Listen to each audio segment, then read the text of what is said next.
Hi, it's David Ostriker here in Karmiel, sunny, warm Karmiel. It's the middle of May, May 17th, coming up to Parsha BeHAR. Right. Let me read you a couple of quotes because I want to discuss the nature of what Parsha BeHAR is trying to tell us. Right.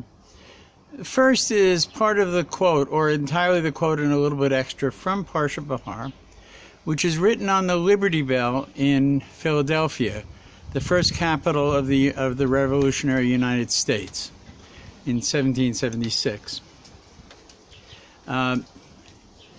It reads as follows: Yovel, the 50th year, you shall count for yourself 7 cycles of Shemitah years, 7 years 7 times.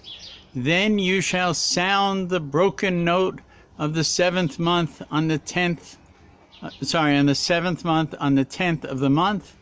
On Yom HaKippurim shall you sound the shofar throughout your land. You shall sanctify the 50th year, and this is a part from the Liberty Bell, and proclaim freedom throughout the land for all its inhabitants. It shall be a jubilee year for you.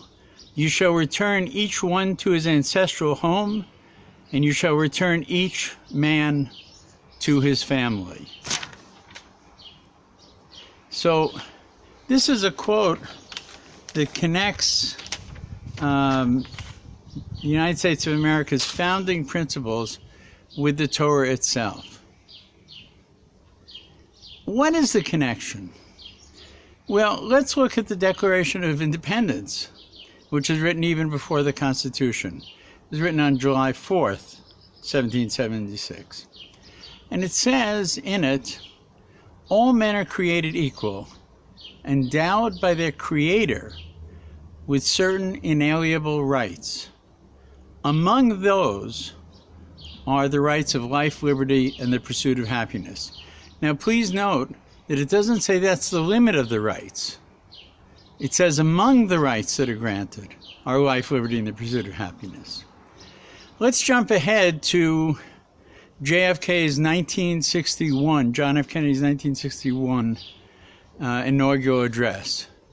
The rights of man come not from the generosity of the state, but from the hand of God. What is this all about, and what is its connection to Torah? It's very important. There's an idea that the king makes the rules. So if the king declares everybody's equal, so be it. But if the king declares, no, I'm more equal than others, so be that. And the Torah says, no. Understand that the rights of man do not derive from the state's laws, but rather the state derives from the inalienable rights, all rights given to human beings, and they will give up certain rights in order to secure certain communal rights that come from a state. That is to say, if I decide my nation needs public schools, and the majority of people in my country believe that, then they will give up certain funds in order to pay for public schools. That's called education taxes. In New Hampshire, my brother takes his garbage to the dump because people from New Hampshire don't want to pay taxes for collecting garbage.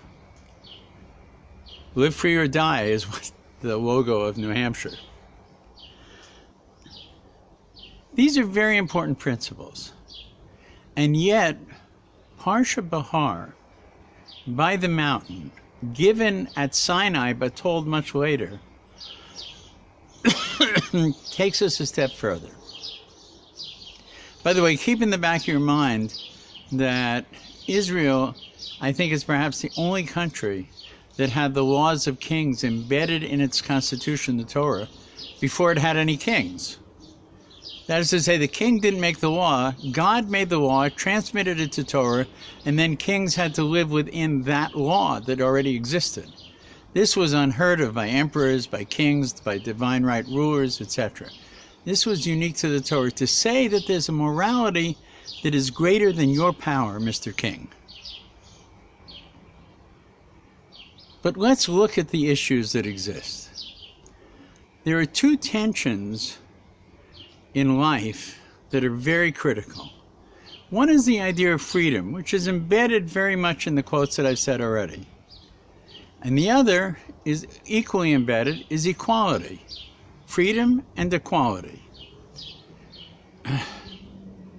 Given ultimate freedom, equality will likely not succeed.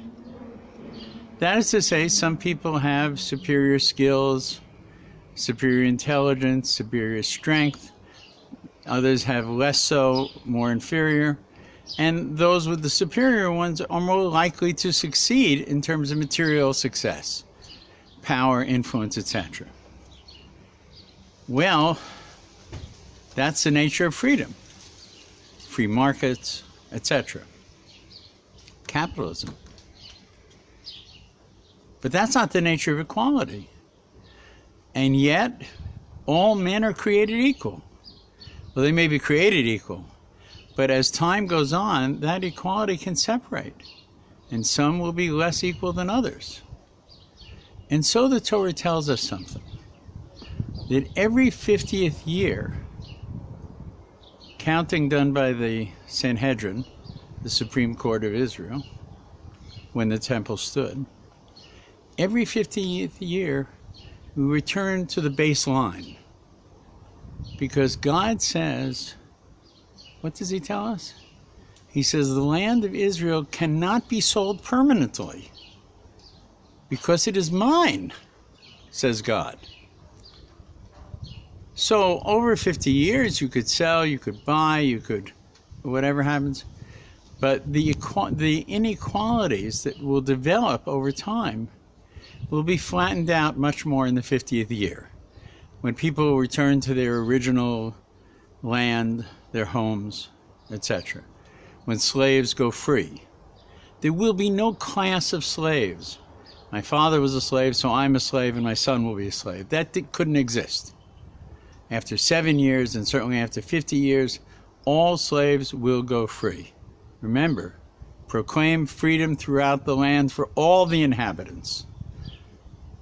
And so what the Torah was struggling with and found a solution for was this tension that exists between the idea of freedom, which is so critical to the soul of man, and the idea of equality, which is so important to the morality of man.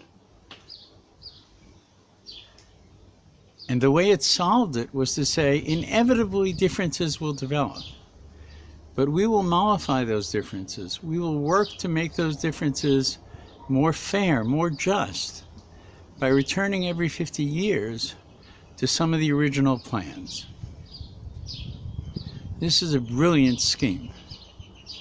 Of course, it's not in place today because since we don't have a temple, we don't have a Sanhedrin, we're not counting Yovel yet. God willing, it'll happen soon. And then this whole process will come into place and lead to a much more perfect society in which both freedom and equality can exist hand in hand, complementary to one another. Give this some thought as you read this parsha, BeHAR. By the way, it gets its name, I suspect, because it's such an important holiday, especially in an agricultural world, that the Torah wanted to name this to make sure we understood this didn't come in the desert. This didn't come as a brilliant idea of Moshe Rabbeinu, but it was given BeHAR, at the mountain, Har Sinai. So it is of Sinai. It is of the Torah itself. It's not rabbinic, it's not midrash. These ideas are embedded. They are embedded in the Torah. They are embedded in most free societies today, right, that are trying to balance freedom and equality. It's not an easy process, but the Torah has given us some hints of how to do it. When the temple will again stand, we will be able to do it also in Eretz Yisrael and create an even more perfect society. Wishing you all Shabbat Shalom. Next week, is it next week? No, next week is Lag BaOmer. We'll talk about that. Well, we won't have time. So I wish you Hag Sameach for Lag BaOmer. Good Shabbos, Shabbat Shalom. David Ostriker and Karmiel.